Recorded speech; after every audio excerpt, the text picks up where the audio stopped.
네, 안녕하세요. 이지은입니다. 오늘은 3주차 이제 정렬에 대해서 배워보도록 하겠습니다. 자, 먼저 목차인데요. 정렬 알고리즘에 대해서 배울 거예요. 근데 저희가 정렬을 할 때 이제 이 비교함수라는 거를 이제 정렬할 때 사용을 할 건데, 일단 함수가 뭔지 알아야겠죠. 그래서 함수를 먼저 배우고 비교함수를 배울 겁니다. 그리고 저희가 1주차 때 데이터 타입으로 정수형, 실수형, 문자열 이렇게 배웠었는데 오늘은 이제 또 새로운 데이터 타입, 구조체 이런 것도 한번 배워볼 거예요. 그리고 부록으로 이제 저번에 배웠던 전역분사, 지역분수 요거에 대해서도 다시 복습하는 시간을 가져볼 거고요. 그러면 맨 처음에 일단 정렬에 대해서 한번 배워볼게요. 오늘 볼 문제는 수 정렬하기 요 문제예요. 요거는 문제를 보니까 일단 n개의 수가 주어지고 이 수를 오름차순에 정렬해라 이렇게 써 있어요. 그래서 보니까 맨 처음에 n이 주어집니다. 5개. 그래서 그 이후에 5개의 수가 이렇게 주어집니다. 요거를 이제 오름차순 정렬 1, 2, 3, 4, 5 이렇게 출력을 하라는 문제예요. 그러면 일단은 변수 5개를 선언한다 만약에. 근데 지금 n이 지금 100만까지 나오죠. 그럼 변수 100만 개를 선언한다. 요거는 저번 시간에 배웠듯이 그렇게 변수 100만 개 선언하고 이런 게 아니라 이제 배열로 간단하게 풀 수가 있었어요. 그래서 이 문제 풀 때 일단 정렬하는 방법은 뭔지 잘 모르겠지만 일단 배열을 써가지고 요 수들을 배열에 담은 다음에 정렬을 하면은 괜찮겠다 이런 생각이 들죠. 그래서 오늘은 그러면 이제 정렬을 어떻게 하는지 한번 배워볼게요. 정렬 종류가 여러 가지가 있어요. 뭐 요런 거 정렬 종류가 있는데 사실 요거는 일단 몰라도 돼요. 모르셔도 되는데 일단은 뭐 써놨으니까 궁금하실 수 있으니까 설명을 한번 해드릴게요. 정렬 이제 수가 무작위로 있는 거예요. 예를 들면은 3, 9, 1, 6, 5, 2, 7 이런 식으로 수가 무작위로 있는데 요거를 정렬을 하래요. 예를 들면 뭐 오름차순을 정렬해라. 그러면 1, 2, 3, 5, 6, 7, 9 이렇게 정렬을 하는 게 저희의 목적이에요. 그러면은 만약에 요런 정렬 방법이 있대요. 셀렉션 소트. 이거 여기서 요만큼 요거는 이제 모르셔도 되는 건데 한번 설명을 해드릴게요. 이게 이제 2학년 때 그 자료구조 수업 때 아마 배우실 거예요. 그냥 그렇구나 하고 들으시면 됩니다. 이제 셀렉션 솔트라는 게 있는데 요거는 이제 맨 처음에 순회를 합니다. 그러면서 최소값을 찾아요. 지금 1이죠? 요거를 이제 맨 앞에 옮겨놔요. 그 다음에 이제 또 여기서부터 이제 1 앞에 옮기는 거 말고 그 나머지 이제 또 순회를 해서 최소값을 찾아요. 그럼 2죠?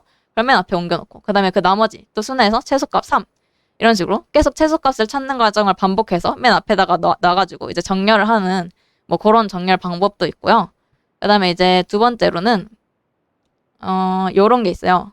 요게 삽입 정렬인데 요거는 이제 만약에 맨 처음에 9를 보고 이 9를 볼 때 이 앞에 3 얘보다 크죠? 그래서 가만히 냅둡니다. 그 다음에 이제 1 얘는 앞에 9보다 작으니까 옮겨주고 3보다도 작으니까 옮겨주고 그럼 1, 3, 9 이렇게 됐죠? 그다음에 이제 6 얘도 이제 9보다 작으니까 앞으로 옮겨줘서 1, 3, 6, 9 뭐 이런 식으로 뭐 정렬을 하는 거고 이제 머지소트는 이제 그 얘를 이렇게 만약에 3, 6, 9 이렇게 두 개로 나눕니다. 3, 9, 1 그 다음에 6, 5, 2, 7 6, 5, 2, 7 이런 식으로 분할 정복을 합니다. 이제 뭐 한 개가 될 때까지 3, 9, 1 이런 식으로 계속 작아지게 분할 정복을 해서 이제 그 작은 거부터 이렇게 정렬을 합니다. 뭐 1, 3, 9 이런 식으로. 그래서 이제 합치면서 정렬하는 뭐 그런 방법이 있고요. 이거 다 모르셔도 됩니다, 사실. 그 다음에 이제 힙소트. 요거는 이제 피봇을 한 개를 정해요. 예를 들면 6.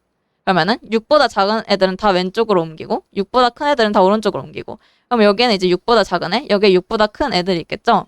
그럼 여기서 또 피봇을 한 개를 정해서 얘보다 작은 애 옮기고 얘보다 큰 애 오른쪽으로 옮기고 이런 식으로 막 정렬하고 아무튼 간에 뭐 정렬하는 방법이 뭐 여러 가지가 있대요.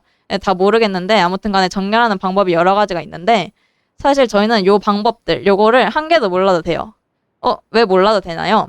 저희는 이제 STL에 있는 소트 함수를 쓸 거예요. 그래서 얘가 알아서 어떤 정렬 방법으로 정렬을 잘 해줍니다. 그래서 저희는 요거 진짜 몰라도 돼요. 모르셔도 됩니다. 그래서 저희는 이 소트 함수를 이용해서 STL을 이용해서 편하게 이제 정렬을 하고 알고리즘 문제를 풀 거예요. 자, 그러면은 이 STL에 있는 이 소트 함수를 사용하기 위해서 일단은 알고리즘이라는 이름의 헤더를 인클루드를 해주셔야 되고요. 그러면 이제 이 sort라는 함수를 쓸 수가 있어요. 그러면은 이 배열을 이제 알아서 얘가 정렬을 해줍니다.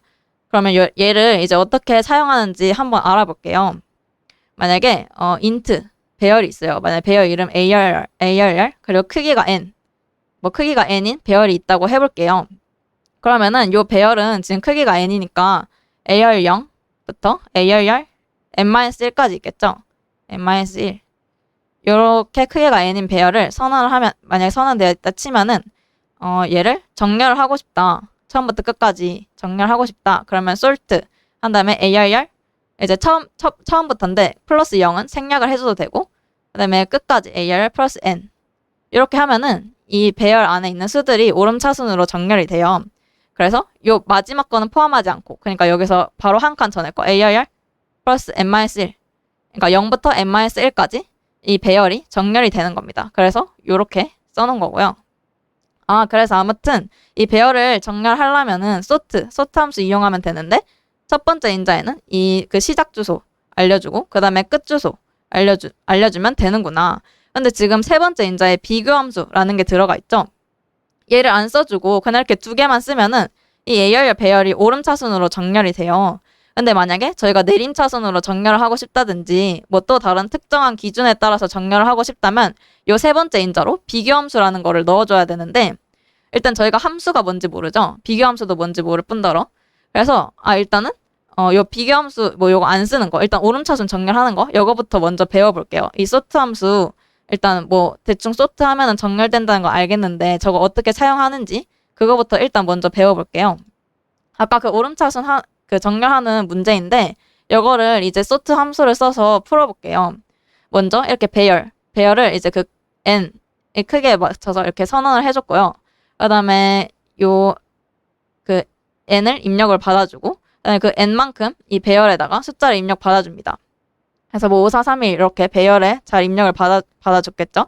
그 다음에 이제 sort, 그 다음에 배열을 처음부터 끝까지 정렬을 해라. 그러면 지금 비교 함수 안 써줬으니까 이제 기본적으로 이제 디폴트로 이제 오름차순으로 정렬이 돼요. 정렬한 다음에 이제 그 배열을 다시 원수 한 개 한 개 출력을 하니까 1, 2, 3, 4, 5 이렇게 잘 출력이 됩니다.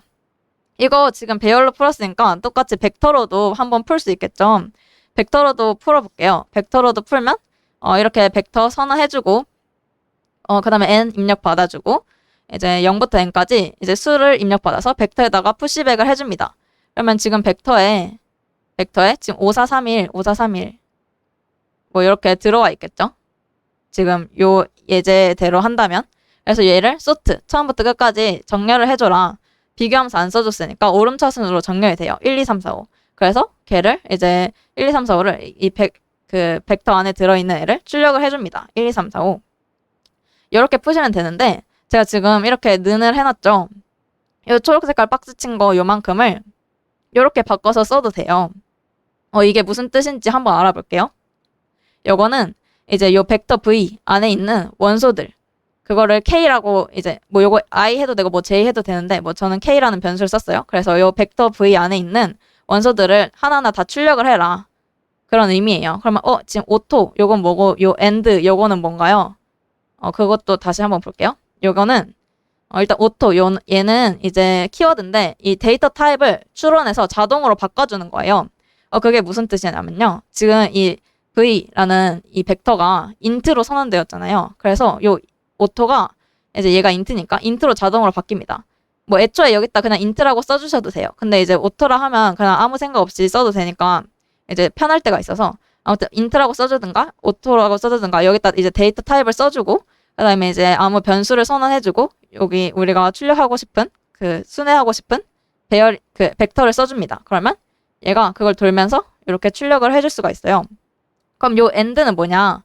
요 end는 뭐 사실 안 써줘도 되는데 얘는 참조 연산자예요. 그래서 얘를 안 써주면은 요 벡터 안에 있는 값을 복사해서 출력을 해주고 얘를 써주면은 그 메모리 주소에 직접 가가지고 그 값을 참조해서 출력을 해주는데 요 end에 관한 얘기는 좀 바로 뒷장에서 이제 설명을 드릴 거라서 아무튼 간에 뭐 얘랑 똑같은 의미인데 사실 뭐 요거를 모르셔도 돼요. 근데 요렇게 쓰면은 더 편할 때가 많아서 그냥 이제 부가적으로 알려드리는 거고 뭔가 잘 이해 안 간다 싶으시면은 그냥 요것만 쓰셔도 아무 문제 없이 문제를 푸실 수가 있습니다. 그냥 이게 편해가지고 그냥 뭐 이런 것도 있다. 그냥 소개를 시켜드린 것 뿐이고요. 아무튼 간에 지금 오름차순 하고 있었죠. 오름차순 정렬하는 거 하고 있었죠. 그 벡터 선한 다음에 수 입력 받고 이제 정렬 요렇게 소트 함수 써가지고 정렬을 하면 오름차순 정렬되고 그거 출력을 했구나 뭐 그런 코드였고 만약에 이제 벡터를 처음부터 이제 크기를 선언을 해줬다 그러면 이렇게 푸시백 굳이 안 해도 되고 그냥 바로 이렇게 배열처럼 똑같이 입력을 받을 수가 있습니다. 그래서 소트 해주면 이렇게 되고 이 경우에는 만약에 여기서 v.begin하고 v.end 요것처럼 v.end 이렇게 했으면은 만약에 n이 온데 만약에 지금 이렇게 크기를 크게 선언해놨으니까 엄청 지금 만약에 벡터가 요만큼 우리가 선언해놨는데 지금 숫자는 5개만 입력을 받았어요. 나머지는 다 0으로 초기화되어 있고 근데 그거를 처음부터 끝까지 요 end까지 다 정렬을 해버리면은 000 하고 000 하고 마지막에 우리가 정렬을 원하는 애들이 이렇게 담겨져 있겠죠. 예를 들면 여기선 지금 5431 0000 이렇게 되는데 요거를 v.begin부터 v.end까지 정렬을 해버리면 0000 1, 2, 3, 4, 5 이렇게 되기 때문에 그래서 이제 여기서는 이제 크기를 이렇게 써줘야 됩니다. end라고 쓰면 안 되고 아무튼 뭐 사실 뭐 이렇게 더 많이 풀어요. 사실 벡터를 쓸 때는 그래서 일단 요것만 이해를 해주시면 좋을 것 같습니다. 그래서 나중에 문제 풀어보실 때 배열로도 풀어보시고 벡터로도 한번 다시 풀어보시기를 추천을 드려요. 아무튼 간에 저희가 오름차순 정렬하는 방법을 배웠어요. 다시 그 앞에 거 보면은 우리가 정렬하고 싶을 때 뭐 정렬하는 방법은 뭐 이런 거 있는데 이거를 우리가 구현을 안 해도 돼요. 저희가 구현을 안 해도 그냥 그 STL에 있는 이 sort 함수를 사용해가지고 이렇게 정렬을 할 수가 있고 일단 비교 함수를 안 써주면은 오름차순 정렬이 되는구나. 여기까지 아시면 됩니다. 그럼 이제 내림차순 정렬을 하고 싶잖아요. 내림차순 정렬하려면 요 비교 함수 요거를 정의를 해줘야 되는데 일단 저희가 함수가 뭔지 잘 모르죠. 그래서 함수에 대해서 먼저 배워볼게요. 일단 함수라는 게 있는데 이게 왜 필요한지 일단 알아야 될 것 같아요. 저희가 만약에 A랑 B라는 숫자가 있어요. A랑 B. 그래서 만약에 그 숫자 입력 받고 근데 요 A랑 B에 들어있는 값을 바꿔치기 하고 싶은 거예요. 그래서 일단은 임시 변수에다가 A 값을 넣어놓고 만약에 A가 2, B가 5라고 치면은 여기 템프에다가 2를 넣어놓고 그 다음에 A에다가 5를 넣어줘요. 그럼 이제 A가 5가 됐죠. B에다가 아까 요 2, 요거를 넣어줍니다. 그러면 이렇게 A랑 B에 들어있는 값이 바뀌겠죠. 아무튼 저희가 이렇게 뭔가 그 수합하는 코드를 짰어요. 근데 만약에 이 수합을 저희 어떤 코드에서 뭐 여기저기서 뭐 여기서도 수합, 여기서 수합 뭐 이렇게 수합을 해야 되는 경우가 여기저기 있어요. 그러면 요거를 이제 그때마다 써주면 되겠죠. 이 세 줄을 여기다 세 줄을 써주면 되겠죠. 근데 만약에 이 수합을 100번을 해야 됩니다. 100번을 해야 되면은 100번 이 세 줄을 100번 써주면 되겠죠. 근데 만약에 이게 세 줄이 아니라 만약에 뭐 100줄이었다. 그러면은 엄청 길게 이렇게 이게 필요할 때마다 계속 써줘야겠죠. 이 100줄을. 근데 만약에 이 코드에 오류가 있었다. 만약에 뭐 고치고 싶다. 뭐 A+1 뭐 예를 들면 이렇게 하고 싶다. 그러면은 이 100군데를 다 찾아가지고 그 100군데를 다 수정을 해줘야겠죠. 그러면은 너무 비효율적인 거예요. 그래서 저희는 이제 함수라는 거를 만들었습니다. 이 함수가 뭔지 한번 읽어볼게요. 특정 작업을 수행하기 위해 설계된 재사용 가능한 코드의 집합 이렇게 써 있는데 이게 무슨 소리냐면요. 이렇게 이 수합, 요 코드를 함수로 만듭니다. 함수로 정의를 해놓고 저희는 요게 필요할 때 요 세 줄을 계속 쓰는 게 아니라 이렇게 간단하게 한 줄로 쓸 수가 있어요. 그래서 이렇게 한 줄로 쓰면은 만약에 A랑 B를 바꾸고 싶다. 그럼 이 수합이라는 함수에다가 A랑 B를 전달을 해줍니다. 전달을 해주고 그걸 여기서 바꾸는 코드를 쓴 겁니다. 그래서 만약에 요게 100군데에서 필요하다. 그러면 요 한 줄을 100군데에다 써주면 되고 만약에 이 코드에 뭔가 오류가 있었다. 그럼 여기서만 바꾸면 그 100군데에서 다 바꾼 그 셈이 되는 거예요. 그래서 우리가 이 함수를 쓰면은 이렇게 수정도 용이해지고 코드도 간결해지는구나. 그래서 보통 이렇게 함수를 사용하게 됩니다. 여기서는 참고로 제가 그냥 예시를 들려고 이렇게 한 거지 그 C++에서 사실 이 수합 함수가 이제 정의되어 있어요. 내장되어 있어서 이거 굳이 이거 안 써주고 그냥 수합 AB 그냥 바로 해도 되긴 해요. 이 함수를 정의 안 해주고. 근데 아무튼 그냥 이제 예시를 보여주려고 갖고 온 거고 그렇거나 하시면 됩니다. 그래서 저희가 이렇게 함수를 함수가 왜 필요한지 알아봤고요. 지금 여기서도 요 end 연산자가 써있죠. 지금 이게 왜 써져 있는지 이거는 이제 잠시 후에 살펴볼 거고요. 아무튼 저희가 함수를 쓰면은 이렇게 코드도 간결해지고 이렇게 필요할 때가 있구나. 여기까지 알아봤습니다. 그럼 이제 함수의 구조. 이 함수가 뭐 이렇게 이상하게 생겼는데 이게 무슨 의미인지 함수의 구조에 대해서 한번 살펴볼게요. 제가 지금 함수 이름이 메인인 함수를 가져왔어요. 그러고 보니까 저희가 이 메인도 함수였죠. 그래서 이 메인 함수를 한번 뜯어볼게요. 일단 메인 함수가 여기 앞에 이제 반환 자료형을 써준다고 돼 있는데 이 return 이렇게 반환 값이 자료형이 이제 int다 이런 의미예요. 그래서 얘는 지금 int형을 반환을 하는구나. 그래서 지금 이 0이 정수죠. 그래서 요 정수를 반환을 한다 이런 의미이고 만약에 이 함수가 아무것도 반환을 안 하는 함수도 있어요. 아무것도 반환을 안 하는 함수 그러니까 즉 이 return이 없는 함수는 void라는 걸 써줍니다. void. 그래서 void로 선언하면 return이 없어도 된다. 하지만 void가 아니고 뭐 int string 이런 거였다. 그러면 반드시 그 자료형으로 된 값을 return을 해야 합니다. 그래서 이거를 그러면은 누구한테 return을 해주냐? 이 함수를 부른 콜러가 있을 거예요. 콜러. 이 함수를 호출한 애한테 요 반환 값을 반환을 해줍니다. 메인 함수 같은 경우에는 옛날에도 설명을 드렸었는데 이제 OS가 이 메인 함수의 콜러이기 때문에 OS한테 이 0을 전달을 해주면 그게 프로그램 정상 종료라는 의미라서 이렇게 return 0을 써준다 라고 알고 계시면 되고 일반적인 다른 함수들은 이 함수를 호출한 그 콜러에게 요 반환 값을 준다 라고 알고 계시면 됩니다. 그리고 여기에 있는 거는 이제 매개 변수라고 써 있는데 이제 이 콜러가 이 함수를 호출할 때 매개 변수를 전달을 해줄 수가 있어요. 매개 변수가 뭐냐면 이렇게 뭐 예를 들면 어떤 변수 값을 전달을 해줄 수가 있는데 이 메인 함수 같은 경우에는 매개 변수가 없어도 됩니다. 그래서 그냥 이렇게 괄호 이렇게 썼었죠. 그래서 이렇게 전달받는 요 아이를 이제 매개 변수라고도 하고 뭐 인자라고도 하는데 지금 뭐 전달받고 어쩌고 저쩌고 이게 잘 이해가 안 가는데 예시를 한번 볼게요. 지금 이 인자를 전달받는다는 게 무슨 의미인지 여기서 한번 예시를 한번 살펴볼게요. 자, 여기서는 지금 괄호 안에 아무것도 없죠. 이게 지금 메인 함수가 이제 이 func라는 함수의 콜러인 거예요. 왜냐면 이 메인 함수 안에서 이 func 함수를 호출했죠, 지금. 그래서 이 메인 함수가 콜러인 거고 얘는 콜리입니다. 이제 호출 당한 함수예요. 근데 지금 아무것도 전달 안 해줬어요. 이 괄호 안에 아무것도 없죠. 이 인자를 전달해주지 않았어요. 지금 인자도 전달해주지 않았고 void죠. 지금 return도 없어요. return도 없는 경우. 그래서 요거는 지금 인자도 없고 반환값도 없는 경우를 먼저 한번 살펴볼게요. 그러면은 여기 지금 메인 함수가 이 func라는 함수를 호출을 했어요. func 함수를 호출하니까 여기 가보니까 요런 거를 출력을 하라고 돼 있네요. 그래서 이렇게 출력을 했어요.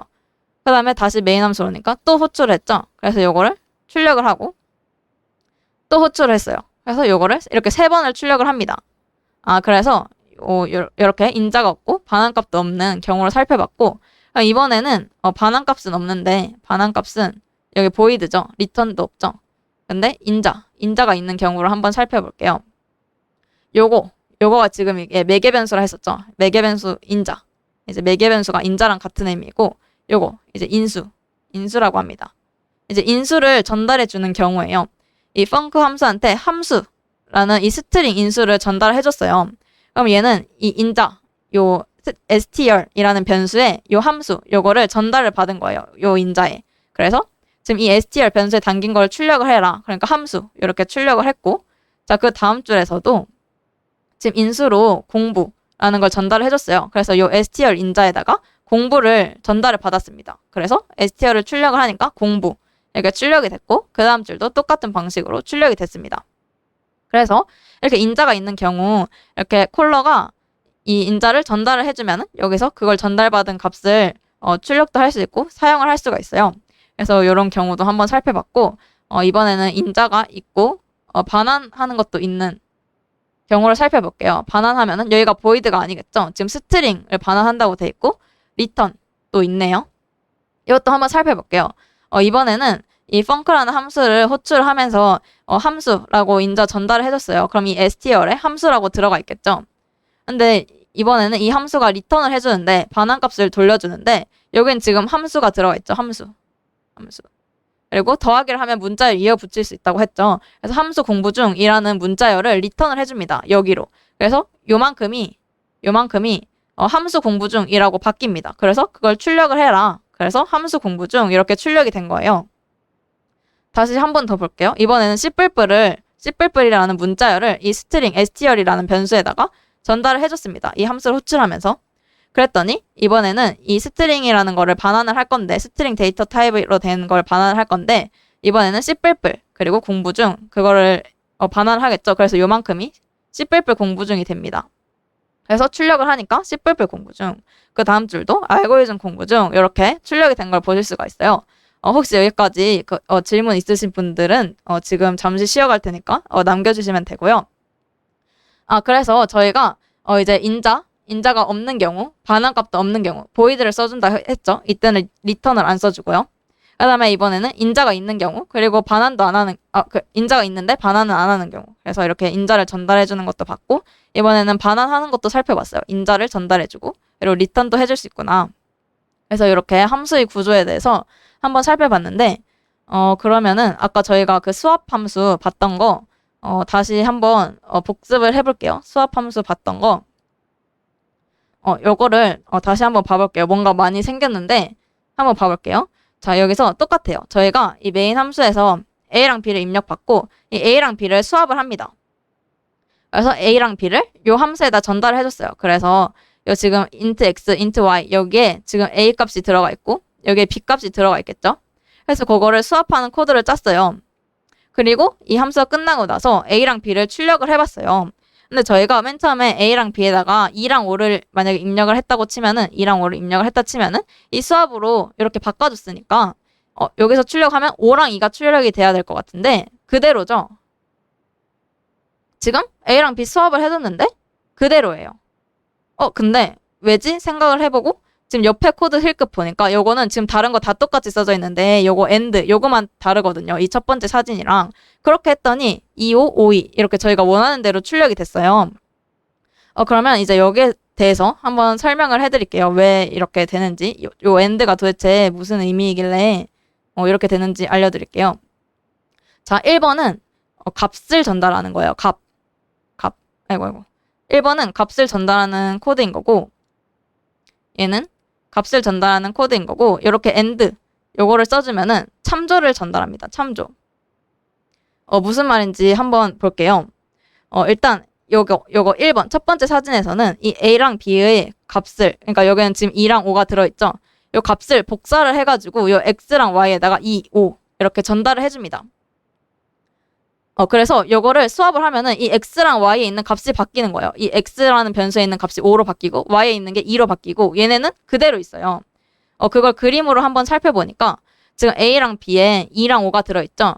근데 요렇게 그냥 아무것도 이 end 연산자를 안 써주면 이 2랑 5를 복사를 해서 이 X랑 Y에다가 복사를 해서 전달을 해주고 요 코드를 실행을 하면은 이 X가 5로 바뀌고 Y가 2로 바뀝니다. 그리고 요 함수가 끝나면 요 변수는 소멸을 하겠죠. 그리고 A랑 B는 그대로 있어요. 그래서 또 2, 5가 출력이 된 거예요. 그래서 요렇게 쓰면은 그렇게 됐고 그럼 요 end는 뭐냐? 요거는 이제 이 end를 붙여주면은 이 A와 B의 값 2랑 5 요거를 복사해서 전달해 주는 게 아니라 그 A랑 B의 참조를 전달을 해줘요. 참조가 뭔가요? 여기서는 이제 이 A랑 B가 그 저장되어 있는 그 공간을 알려주는 거예요. 그래서 이 X랑 Y가 이 A랑 B가 저장되어 있는 공간 여기를 이 참조를 전달해 줬기 때문에 여기를 이렇게 가리킵니다. 그래서 이렇게 바꾸는 행동을 하면은 요거가 바뀝니다. 이렇게 이 A랑 B 여기가 이렇게 바뀌어요.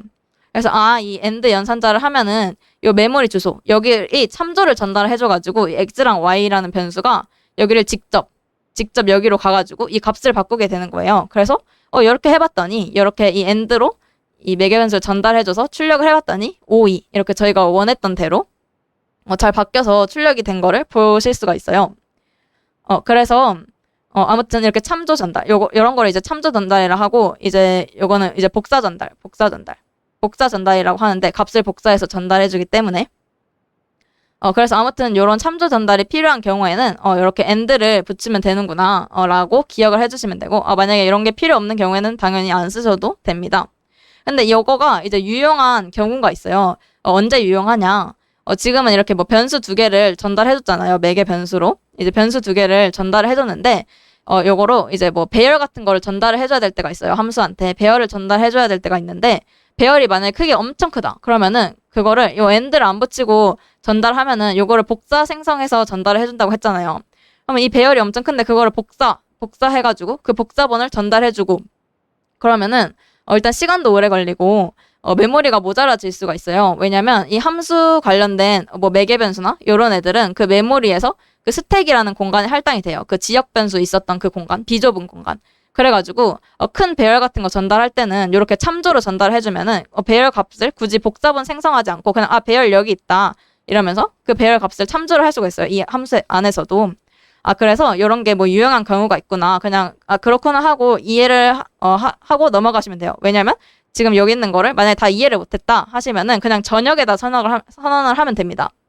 자, 전역에다 선언을 하면은 저희가 여기다 선언을 하면은 이 전역은 프로그램 전체에서 접근을 할 수 있죠. 요 함수에서도 접근을 할 수 있고 이 메인 함수에서도 접근을 할 수가 있어요. 그래서 만약에 A랑 B, 요 A랑 B 요거를 입력을 받고 이제 수합 함수에서 요 A랑 B, 이 A랑 B가 다 여기 있는 거 다 똑같은 거를 의미해요. 그래서 요거를 바꾸면은 잘 바뀝니다. 이렇게 O, E 이렇게 출력이 됩니다.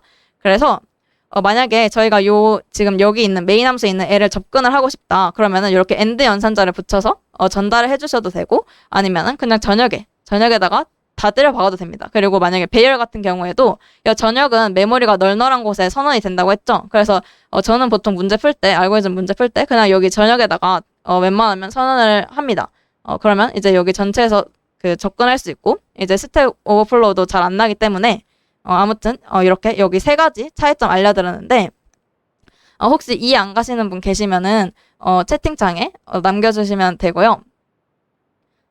그래가지고 저희가 함수 뭔지 한번 알아봤어요. 함수 이제 코드 간결하게 쓰고 수정도 용이해지고, 그래서 이제 메인 함수 말고도 이렇게 다른 함수도 선언해가지고 막 값도 전달해줘가지고 그 함수 안에서 이용을 할 수 있고, 뭐 그런 함수가 이렇게 뭐 매개 변수도 전달해주고 이런 식으로 쓰이는구나 알아봤어요.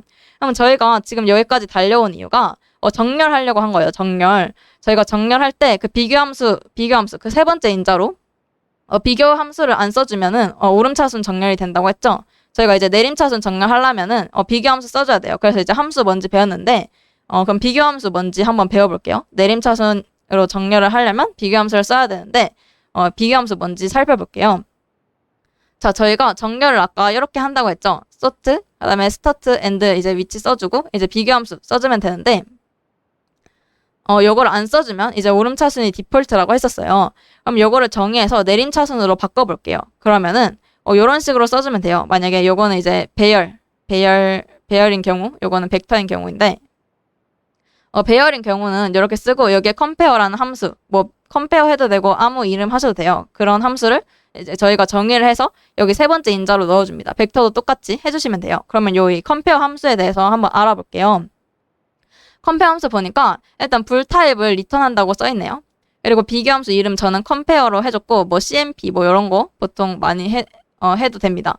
그리고 이제 인자를 매개 변수를 이제 2개를 했어요.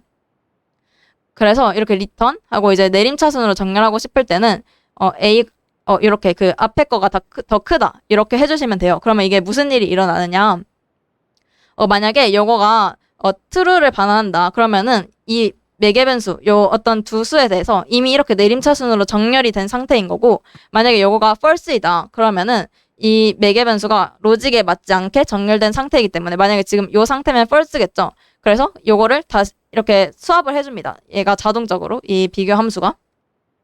그래서 만약에 우리가 이렇게 썼다 그러면은 이 배열이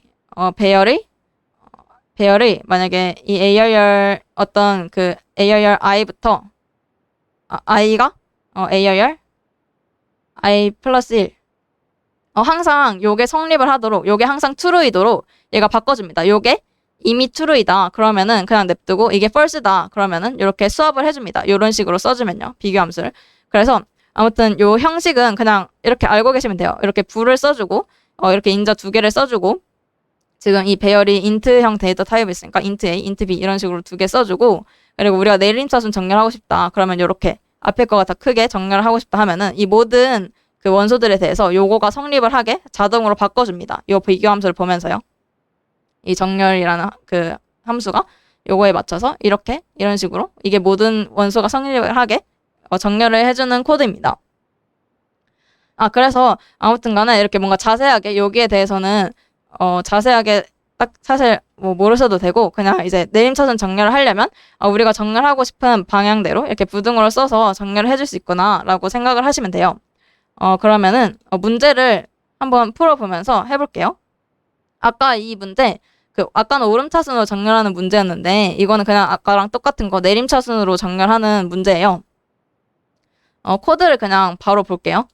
코드를 보면은 아까랑 다 똑같은데 뭐 n 입력받고 뭐 배열 입력받고 근데 아까랑 달라진 점이 이제 비교함수가 들어갔어요. 그래서 이 비교함수에서 이렇게 내림차순 정렬해라 라는 의미로 이렇게 써주시면 되고 요 end도 뭐 안 써주셔도 되는데 이렇게 하면은 뭐 값이 복사되지 않고 참조해가지고 정렬하는 거기 때문에 그냥 조금 더 좋다. 뭐 쓰셔도 되고 안 쓰셔도 뭐 틀린 건 아니에요. 아무튼 뭐 이렇게 내림차순 정렬해 주실 수 있고 그리고 이제 벡터에서도 똑같이 이 컴페어 써가지고 비긴부터 end까지 요걸로 이제 내림차순 정렬을 해주시면 됩니다. 그래서 저희가 이제 비교함수 써가지고 내림차순 정렬 어떻게 하는지 알아봤는데 사실 내림차순 정렬을 더 간단한 방법으로 할 수가 있어요. 어떻게 하느냐? 아까랑 다 똑같은데 그냥 일단 오름차순 정렬을 합니다. 여기까지 하면 오름차순 정렬이 되었죠. 오름차순. 근데 이제 리버스라는 함수가 또 있어요. 요거는 이제 시작 위치부터 끝 위치까지 반전을 시켜주는데 그럼 여기까지 오름차순 정렬이었으니까 리버스 써주면 내림차순 정렬이 되겠죠.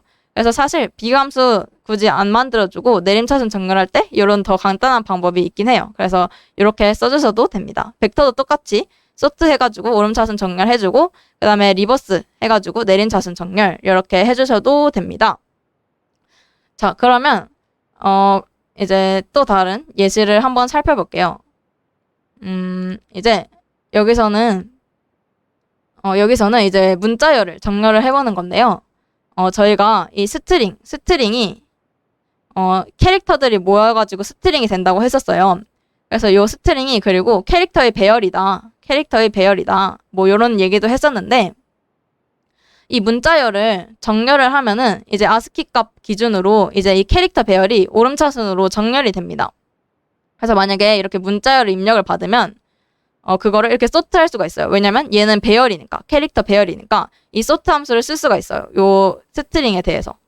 그래서 정렬을 할 수가 있는데 이 문제가 어떤 문제였는지 한번 볼게요. 요 문제는 이렇게 수가 주어집니다. 2143 이렇게 수가 주어지면은 431 이렇게 내림차순 정렬을 해라. 이런 의미예요. 근데 제가 이게 지금 수인데 인트에다가 받지 않고 스트링에다 받았죠. 왜냐면 스트링에다가 받아야 요 소트 함수를 쓸 수가 있어요. 만약에 인트에다가 받았다 이 수를 그러면 인트는 배열이 아니죠. 그냥 데이터 타입이기 때문에 인트는 뭐 소트 할 수가 없어요. 인트에다가 얘를 받았으면은. 근데 이 스트링은 캐릭터 배열이기 때문에 이 스트링에다 받으면은 이 숫자를 문자 취급을 해가지고 정렬을 할 수가 있습니다. 그래서 이렇게 내림차순 정렬을 한 거고요. 그러면 이 숫자가 문자 취급을 한다는 게 무슨 의미냐면 만약에 이 스트링에다가 이 숫자를 받았다. 2143 뭐 이렇게 받았다. 그러면은 이 숫자도 이 아스키 코드 표에 찾아보시면 요 숫자도 있어요. 그래서 이 숫자를 문자 취급을 하면은 요거를 아스키 코드로 바꿔지는데 이 0부터 9까지라는 그 인트 수가 이제 그 아스키 코드를 보시면은 48에서 57 이렇게 뭐 숫자로 나타나 있어요. 그래서 이것도 그 캐릭터 타입의 문자로 받을 수가 있구나. 그렇게 생각을 할 수가 있습니다. 그래서 여기서는 이게 인트로 받은 게 아니라 이 숫자로 표시되어 있지만 얘를 이제 문자로 받아가지고 그거를 캐릭터 취급을 해서 소트를 쓸 수 있었다 라는 이야기였습니다. 그래서 이것도 한번 풀어보시면 좋을 것 같고요. 이제 그러면은 어차피 내림차순 하면은 그냥 이제 소트하고 리버스 하면 되는데 아까 비교함수는 왜 배웠나 싶으실 수가 있어요. 이제 비교함수를 꼭 써야 하는 경우가 있어요. 이제 거기를 한번 볼게요. 비교함수를 언제 써야 하는지. 혹시 여기서 이해 안 가신 거 있나요? 혹시 여기서 이해 안 가신 거 있으면은 댓글 부탁드릴게요. 그래서 저희가 이 숫자를 인트에 받지 않고 str에 이 스트링에다 받으면은 여기 캐릭터 배열이기 때문에 이 sort 함수를 써서 정렬을 할 수 있었다. 뭐 그런 의미였고요. 자, 그럼 이제 비교 함수가 꼭 필요한 순간을 한번 볼게요. 자, 지금 정렬을 하는데 어떤 특정한 변수 기준으로 정렬을 해야 된대요. 보니까 이제 뭐 n개의 단어가 들어오는데 뭐 요런 조건에 따라서 정렬을 해라. 이게 뭐 내림차순, 오름차순 뭐 이런 게 뭔가 이제 변수가 뭐 길이가 짧은 것부터 길이가 같으면 사전순으로 뭐 이런 식으로 조건이 여러 개가 있죠. 이럴 때는 그냥 단순히 오름차순, 내림차순이 아닌데 뭔가 어떻게 정렬을 해야 될까 싶은데 이때 이제 비교함수를 저희가 정의를 해서 사용을 하면 됩니다. 한번 볼게요. 다시. 아까 그 문제에서 이 단어들을 n개의 단어를 입력을 받으라 했어요. 이 13개를. 그리고 요거를 이제 길이가 짧은 것부터 만약에 길이가 같다면 사전순으로 정렬을 해서 이렇게 출력을 하는 문제예요. 그럴 때는 저희가 이렇게 비교함수를 정의를 해줘가지고 출력을 해줍니다. 그래서 일단은 이 str 배열에다가 이 단어들을 다 입력을 받고 그 다음에 이 이제 정렬 함수를 써가지고 정렬을 해줄 건데 어떤 기준으로 정렬을 하느냐 이 compare 이 비교 함수를 기준으로 정렬을 해라. 그래서 이 스트링 아까 저희가 이 스트링 이 str 요거가 데이터 타입이 스트링이었죠. 그래서 이 스트링을 정렬할 거다 이러면서 스트링 써주고 이 end는 안 써도 되지만 이제 참조를 해라 하면서 이 참조 연산자를 써주고 복사 생성하지 말고 참조해서 정렬해라 이런 의미였고 이제 이렇게 2개를 써줍니다. 인자 2개를 써주고 만약에 먼저 길이를 비교를 해야 되니까 이 그 문자열 A의 길이와 이 B의 길이가 만약에 다르다면은 짧은 것부터 이렇게 정렬을 하고 만약에 길이가 같다면 그 문자를 사전순으로 정렬을 해라. 이렇게 하면 그냥 사전순으로 정렬이 되는 거였죠. 바로 앞장에서 봤듯이. 그래서 이렇게 비교함수를 써서 정렬을 해줄 수가 있습니다. 그리고 여기서 이제 막 중복을 제거해서 출력을 해라 이렇게 했는데 그래서 만약에 이거 출력을 할 때 그 다음 거랑 똑같다 그러면은 다음 거랑 그 똑같으면 출력을 하지 않고 다음 거랑 다를 때만 출력을 해라 이런 식으로 해서 중복 제거를 해줬는데 요거는 이제 한번 생각을 해보시고 요걸 안 쓰면 어떻게 출력이 되는지 뭐 그런 거 해보시면서 이제 그 이해를 하셨으면 좋겠어요. 그리고 여기 이제 const라는 키워드가 써 있는데 요것에 대한 의미도 이제 뭐 자세하게 알고 싶으신 분들은 검색을 해보시는 걸 추천드리고요. 그냥 간단하게 설명드리자면은 저희가 이렇게 인자를 A랑 B 이렇게 받았는데 요 안에서 이 A랑 B를 수정할 수 없게 이제 상수로 만든 거예요. 이 변수를 여기서 이제 만약에 A랑 B를 그냥 비교만 해야 되는데 저희가 만약에 여기 접근해서 뭐 여기 이걸 변경을 했다 만약에 그렇게 불가능하게 그러면 에러가 뜨도록 이제 const라는 걸 해줬는데 뭐 이것도 사실 안 써도 되는데 이렇게 하면 좀 더 안전하게 코딩할 수 있는 그런 방법이에요. 그리고 이제 만약에 저희가 협업을 할 때도 다른 개발자들한테 막 이런 변수는 수정을 하면 안 되는 변수다 이런 식으로 알려주는 뭐 그런 의미인데 사실 뭐 모르셔도 되고 관심 있으신 분들은 뭐 검색해보시는 거를 추천을 드릴게요. 네, 감사합니다. 아무튼 이렇게 어떤 특정 기준에 대해서 정렬을 하려면은 저희가 요 compare라는 비교 함수를 써가지고 정렬을 할 수 있다 라고 이해를 해주시면 돼요. 그래서 오늘은 이제 제가 별로 어려운 게 없다고 했었는데 금방 끝날 것 같다고 했었는데 한 이쯤에서 질문을 받고 갈게요. 이제 진짜 거의 얼마 안 남았기 때문에 혹시 여기까지 뭔가 마음에 걸린다 이해가 안 갔다 싶은 게 있으신 분들은 제가 한 1, 2분 정도 이제 40분까지 쉬었다 가려고 하는데 여기까지 이해가 안 갔다 싶으신 분들은 질문을 남겨주시면 되고 저는 그동안 이제 질문이 올라오는 동안 잠깐 복습 좀 해볼게요. 저희가 지금 요거 그 정렬 배웠고요. 이제 함수 배웠고 비교 함수에 대해서도 배웠어요. 이제 구조체 요것만 배우면 끝이 납니다. 자, 그래서 오늘 이제 정렬하는 방법을 배웠는데 맨 처음에 오름차순을 정렬해야 된다. 그럼 이제 저희는 이런 거 다 몰라도 되고 sort 함수를 쓸 건데 sort 함수 쓰려면은 요 헤더를 이제 include 해주면 된다. 그래서 이제 str에 정의되어 있는 구현되어 있는 거 가져다 쓸 거다. 그래서 만약에 요 비교 함수를 안 써주면은 오름차순으로 정렬이 되고 비교 함수를 써주면은 저희가 원하는 그런 기준으로 이제 정렬을 할 수 있다까지 배웠어요. 그래서 이렇게 오름차순 정렬하는 거 배워봤고, 요 폼은 요거를 요렇게 해서 바꿔 쓸 수 있다. 이런 거 그냥 추가적으로 그냥 알려드린 거고요. 그리고 이제 함수도 배웠죠. 함수도 이런 거 코드를 간결하게 할 수 있고, 이제 수정도 용이하게 할 수 있게 이런 거를 이렇게 함수를 만들어서 이렇게 간편하게 바꿔서 쓸 수가 있다. 그리고 함수의 구조, 요렇게 반환 자료형, 그리고 반환값 이런 거 써주고, 여기가 만약에 보이드다 그러면 리턴을 안 써줘도 되지만, 만약에 보이드가 아니다, 뭐 인트 스트링이다, 그럼 리턴을 반드시 써주셔야 합니다. 그래서 이제 뭐 인자가 있을 때랑 없을 때, 뭐 반환을 할 때 안 할 때 이런 거 차이점도 살펴봤었고, 그다음에 이제 참조를 하느냐 안 하느냐 그거의 차이점에 대해서도 살펴봤죠. 근데 요거가 이게 요거가 복사 전달이었고, 여기가 이제 참조 전달이었죠. 이게 콜바이 밸류, 이제 값을 전달해준다. 그래서 콜바이 밸류라고 하고, 요거는 이제 참조를 전달해준다. 그래서 콜바이 리퍼런스라고 하는데, 요거가 이제 시험에 잘 나옵니다. 이제 전공에서 컴공계에서도 나왔었고, 그리고 이제 그 객체 수업, 그 객체 지향 프로그래밍 거기 수업에서도 나왔어요. 그래서 요거 차이점 이해를 해두시면은 나중에 좋습니다. 그래서 뭐 이런 것도 그냥 추가적으로 알려드려 본 거였고요. 그래서 이제 비교함수도 봤어요. 저희가 비교함수 정의해가지고 내림차순 정렬하는 거 봤고, 사실 내림차순은 그냥 오름차순 정렬해서 리버스를 써야 된다. 뭐 이런 것도 살펴봤고요.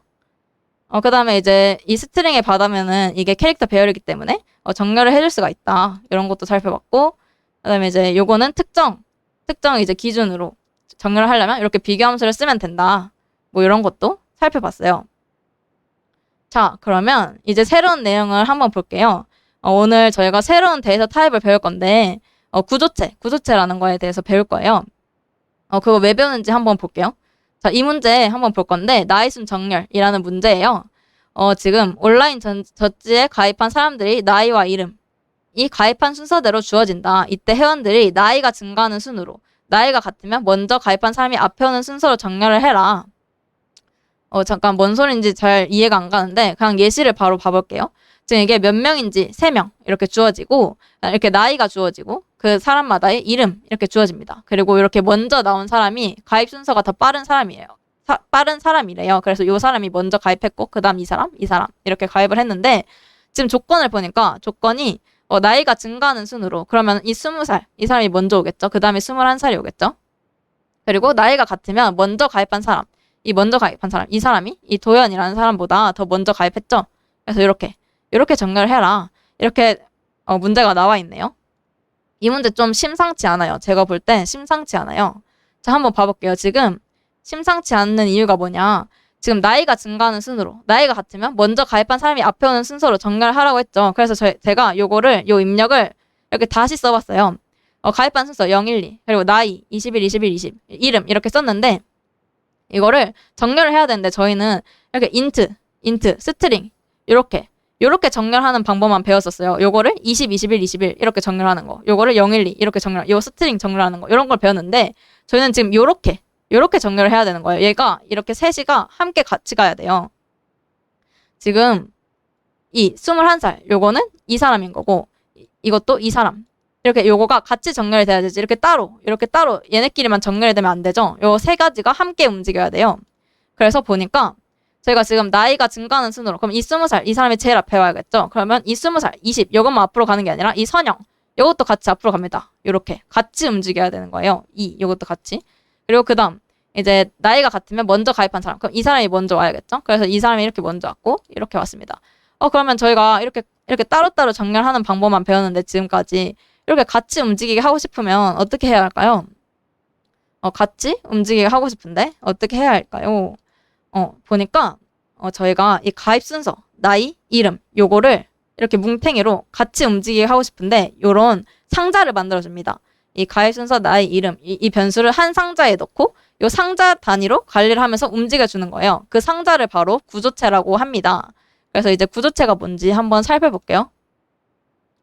구조체가 뭔지, 자, 하나 이상의 변수를 그룹을 지어가지고 그 상자를 통째로 움직이는 거예요. 이제 관리를 할 수가 있는 거예요. 그래서 그거를 그룹을 지어서 새로운 자료형을 정의를 한다. how 어떻게 하는지 한번 볼게요. 저희가 요렇게 가로로 요렇게 하나로 만들고 싶은 거예요. 요렇게 3일체를 하고 싶었죠, 저희가.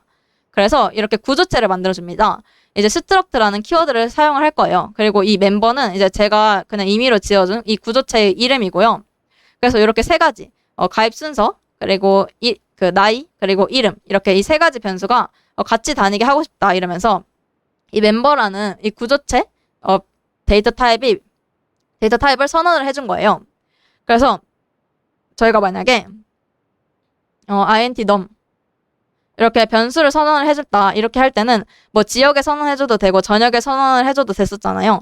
근데 이 구조체 선언은 무조건 전역에다가 해줘야 합니다. 전역에다가 해주고 그리고 이것도 어차피 변수 선언한 것처럼 이것도 데이터 타입, 이 구조체라는 데이터 타입 int가 아니라 스트럭트를 선언을 한 거예요. 그래서 이게 중괄호가 있지만 세미콜론을 붙여줍니다. 얘도 이제 선언 문장이기 때문에 그래서 이제 스트럭트 쓰고 이제 이 상자의 이름을 써주고 이제 그 안에 요소들을 써줍니다. 저희가 원하는 것들.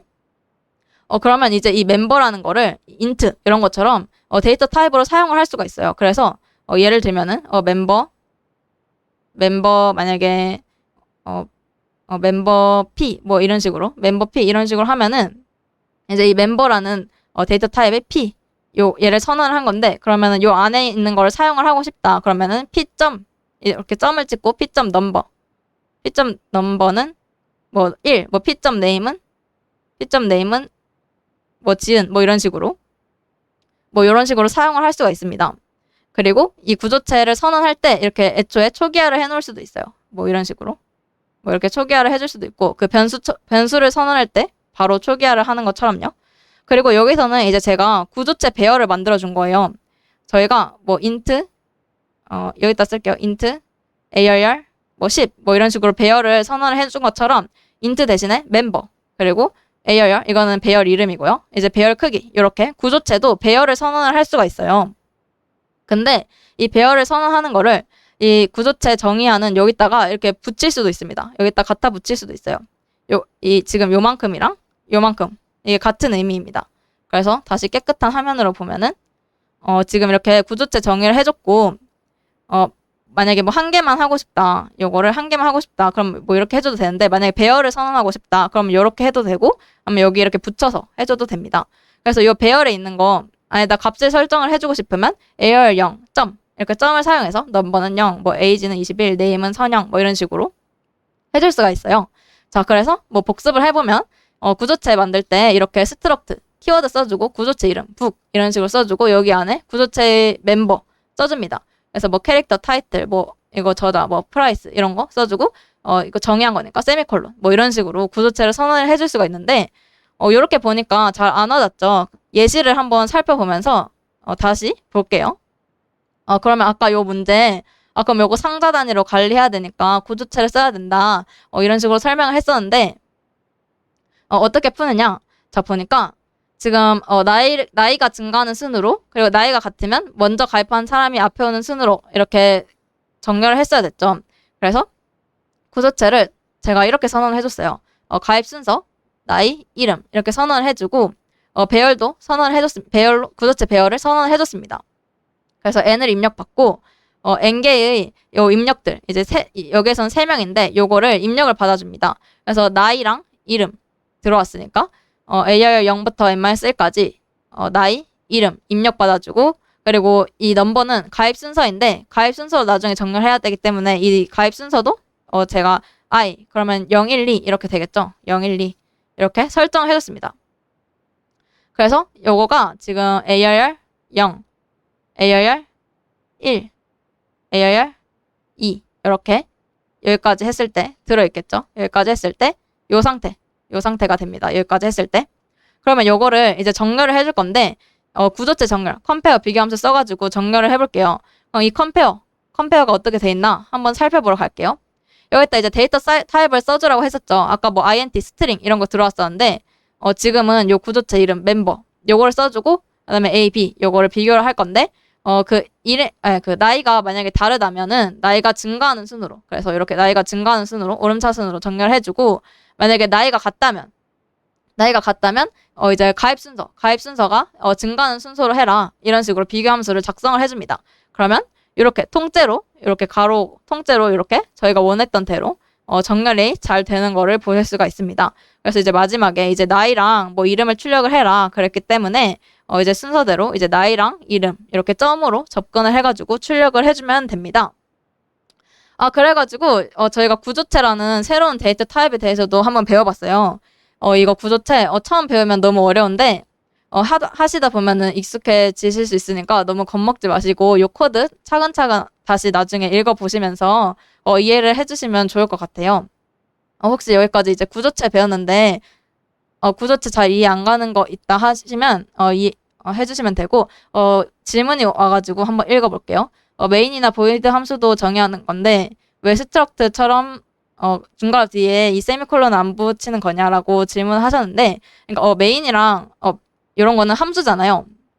요거 함수에는 요 중괄호 끝에 세미콜론 안 붙입니다. 뭐 if, form은 뭐 요런 그 스코프에는 세미콜론 안 붙이는데 요거는 이제 변수를 선언한 것처럼 int num 요것처럼 얘도 그 이제 변수를 선언해 준 것처럼 얘도 이 데이터 타입 중에 하나예요. 이 int가 데이터 타입이었잖아요. 뭐 정수형, 실수형, 문자열 이거처럼 구조체 이것도 똑같아요. 그래서 이것도 세미콜론을 붙여줍니다. 요거랑 똑같다고 생각을 하시면 돼요. int 대신에 스트럭트 쓴 거고 num 대신에 멤버를 쓴 거예요. 요거 구조체 이름, 요거는 이제 데이터 타입 이름. 그래서 요것도 이제 선언을 한 거기 때문에 함수가 아니라 선언을 한 거기 때문에 세미콜론을 붙여주는 거였고요. 구조체에도 벡터 사용이 가능한가요? 라는 좋은 질문이 들어왔어요. 사실 이거를 설명을 하려고 대본에 써놨는데 까먹고 넘어갔는데 감사합니다. 이거를 설명을 해볼게요. 구조체에서 벡터도 사용이 가능하냐?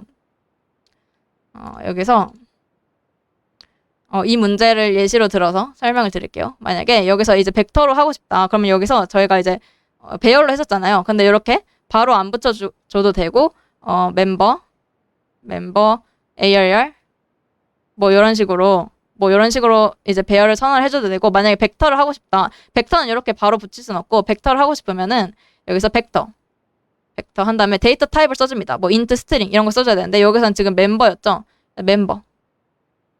멤버라는 저희가 구조체를 정의를 해준 거기 때문에 여기에 뭐 멤버 말고 뭐 다른 이름 하셔도 돼요. 그거를 써주고 v 뭐 이런 식으로 써주시면은 뭐 여기 밑에는 똑같이 하셨던 것처럼 하면 되고요. 요렇게 해가지고 벡터로도 똑같이 쓸 수가 있습니다. 그래서 이런 식으로 만약에 여기 해서 여기에 이 크기만큼 뭐 이렇게 선언을 해서 이렇게 입력을 받아서 해주시면 됩니다. 그래서 요거를 배열로도 풀어보시고 벡터로도 풀어보시는 거를 추천을 드릴게요. 그래서 글씨가 너무 별로라서 다시 써드리면은 벡터 멤버 그다음에 v 한 다음에 크기 이렇게 쓰고 이렇게 해서 요거랑 그냥 코드 밑에 거는 똑같이 쓰시면 됩니다. 여기서는 begin, end 해주시면 되고요. 네, 그리고 네, 여기까지 구조체까지 다 살펴봤어요. 그래서 오늘 저희가 정렬, 그리고 함수, 비교함수, 구조체까지 한번 살펴봤습니다. 그래서 구조체를 정렬할 때 비교함수 써가지고 정렬하는 뭐 이런 것도 한번 봤는데 자, 이제 마지막으로 부록만 보고 끝낼게요. 오늘 굉장히 일찍 끝나네요. 좋아요. 그래서 이제 전역분사, 지역분수 저번에 그 전역분사, 지역분수 1 봤었는데 이번에 2 한번 봐볼게요. 복습한다고 생각하시고 이제 보시면 될 것 같아요. 자, 1주차 때 저희가 요거 배웠었어요. 이렇게 중괄호 안에서 선언된 변수는 요 중괄호가 끝나면 소멸이 된다. 이런 걸 배웠었는데 요거 예시 한번 다시 살펴볼게요. 그러면은 이 메인 함수에서 a가 선언이 돼 있고 또 다른 중괄호에서 똑같이 a가 선언이 돼 있는데 여기서 1을 출력해라. 그러면 1이 출력이 되고 요거 이 중괄호가 끝났죠. 그럼 그 안에서 선언된 변수가 있다면 그게 소멸을 합니다. 그래서 요 a는 없어졌어요. a는 1, 요건 없어지고 여기서 a를 출력해라. 그러면 요 메인 함수 안에 있는 여기에 선언된 이 a는 3, 여기에 출력이 되고 메인 함수가 끝나면 얘도 이제 소멸이 됩니다. 그래서 뭐 1, 3 이렇게 출력이 됐다. 뭐 이런 거를 저번에 봤었는데 오늘은 이제 함수로 이제 연결지어서 한번 살펴볼게요. 이제 함수도 마찬가지예요. 이제 그 메인 함수 말고 이제 다른 함수에서 생성된 변수는 요 함수 내에서만 접근이 가능하고 요 함수가 끝나면 소멸을 합니다. 그리고 이제 만약에 서로 다른 그렇기 때문에 이렇게 서로 다른 함수이면은 이렇게 변수 이름을 똑같이 지어줄 수가 있어요. 그래서 여기서도 어떻게 동작을 하는지 한번 살펴볼게요. 지금 int a는 1 이렇게 선언을 했죠. 메인 함수에서. 그래서 a는 1 요거를 값을 전달해줬어요. end 연산자가 없죠. a는 1 여기서 1을 여기다 전달해줬어요. 그럼 여기 int a 여기는 1이 들어가 있겠죠. 근데 요 a를 3으로 바꿨어요. 요 a를 3으로 바꿨어. 출력을 하니까 3이 나왔어요. 그러고 이제 이 함수가 끝났으니까 얘는 퇴사. 이제 여기 있는 이 변수는 없어집니다. 그리고 여기서 이제 cout a 하면은 여기에서 3으로 바꿨지만 얘는 이 값을 복사 전달을 해줘가지고 요 int a가 3으로 바뀐 거지. a는 1, 요 a는 아무 영향을 미치지 못해요. 그래서 여기에서는 1이 출력이 됐습니다. 1이 출력이 됐습니다. 요거 조금 헷갈릴 수 있는데 다시 설명 드릴게요. 만약에 여기서 아까 배웠듯이 end 연산자 요거를 썼다. 그러면은 int a는 1, 여기서 1을 전달해줄 때 1이라는 값을 복사해서 전달해준 게 아니라 요 int a는 1, 요 a의 참조를 전달해줘요. 그래서 요 int end a 하면 이 a가 요 a를 가리킵니다. 그래서 이렇게 3으로 바꾸면은 여기서 3이 출력이 되고 그리고 여기서도 3이 출력이 됩니다. 여기서 요 a를 바꿔놨기 때문에 접근을 해서 근데 여기서는 지금 이 end 연산자 안 써주고 그냥 이렇게 값을 전달해줬어요. 1을 복사해가지고 여기에다 전달해줬어요. 얘랑 지금 다른 변수예요. 그래서 얘를 3으로 바꾸든 말든 간에 얘는 아직 1이다. 그래서 여기서 1이 출력이 된 겁니다. 근데 만약에 이런 거 생각하기가 귀찮다 하면은 제가 전역에다가 선언을 해도 된다고 하셨죠. 그게 무슨 뜻인지 한번 살펴볼게요. 전역에다 하면은 왜 잘 되는지. 그러면 여기서 이제 전역에다가 a를 선언했어요. 그 전역에다가 변수를 선언하면은 0으로 자동 철기화가 된다는 것도 저희 알고 있죠. 아무튼 간에 여기다 a를 선언해줬는데 메인 함수에서 요 a를 1로 바꿨어요. 요 a를 이 a에다 접근을 해서 1로 바꿨습니다. 1로 바꾸고 그 다음에 이 함수를 호출을 했어요. 함수를 호출했는데 이 함수에서도 요 a에 접근을 합니다. 그래서 3으로 바꿨어요. 요거가 3으로 바뀝니다. 3으로 바뀌고 그래서 3을 출력을 하고 메인으로 돌아오니까 지금 이 a를 출력해야 되죠. 요거 3으로 바꿔놨죠. 그래서 3 이렇게 출력이 됩니다. 그래서 지금 이 함수에서랑 그러니까 이 func라는 함수에서랑 이 main이라는 함수에서 같은 변수를 사용하고 싶다. 이거를 값을 변경을 시키고 싶다. 이 func에서 이 main에 선언된 그 변수를 그러면은 일단 end 연산자를 써주시거나 아니면은 귀찮으면 그냥 전부 다 전역에다가 때려 넣으면 된다. 뭐 그런 의미로 이제 예시를 3개를 가져와 봤고요. 혹시 이해 안 되는 거 있으실까요? 여기에서 오늘 수업은 여기까지고요.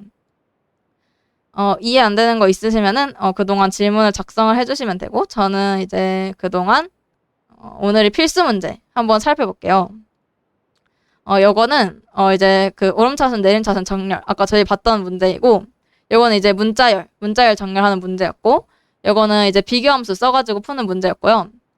요거는 이제 구조체 써가지고 푸는 문제였어요. 이거 저희 다 풀어봤던 건데 풀어봤던 거라서 이제 필수 문제로 넣었고 만약에 벡터로도 풀 수 있고 배열로도 풀 수 있는 문제다. 그러면 이제 배열로도 풀어보시고 벡터로도 풀어보시고 만약에 벡터는 좀 어려웠다. 그러면 이제 질문을 해주셔도 되고 아무튼 여러 가지 방법으로 풀어보시는 걸 추천드릴게요. 그래서 이거 오늘 저희가 봤던 문제들 요거 필수 문제로 풀어주시면 되고요. 그리고 연습 문제예요. 요거 2개는 그냥 정렬을 하면 단순하게 정렬하고 뭐 이제 출력하라는 거 출력하는 문제고요. 요거는 이제 정렬하고 이제 저번에 배웠던 완전 탐색 그 브루트 포스 그것까지 써가지고 이제 좀 생각을 해서 풀어주시면 됩니다.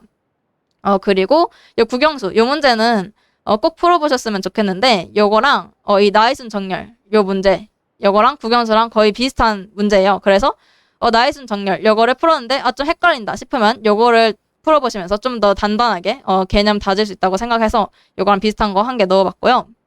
그리고 시리얼 번호 요것도 이제 구조체 사용해서 푸시면 되고 요것도 이제 구조체 사용해가지고 이제 정렬해가지고 푸시는 문제예요. 그래서 요렇게 필수 문제랑 연습 문제 다음 주 화요일까지 풀어주시면 됩니다. 이제 다음 주 화요일에 백트래킹 배우고 이제 2주 동안 휴강을 할 거예요. 그래서 이제 오늘은 그때까지 다음 주까지 요거를 잘 풀어오시면 될 것 같고요. 그리고 이제 그 실시간 들어오신 분들 그 녹화본 링크를 드리고 이제 수업을 마칠게요. 질문 있으신 분들 지금 계속 올려주셔도 되고요.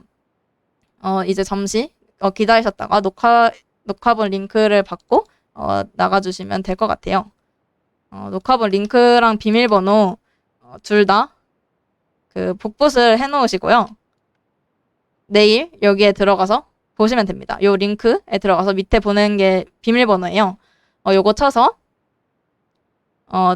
이제 녹화를 보시면 됩니다. 그리고 이제 피드백 많이 남겨주시면 감사하겠고요. 저희는 다음 주 화요일 저녁 8시에 또 다른 주제로 찾아뵙겠습니다. 네, 오늘 실시간 강의 들어주셔서 정말 감사하고요. 네, 다음 주에 뵐게요. 감사합니다.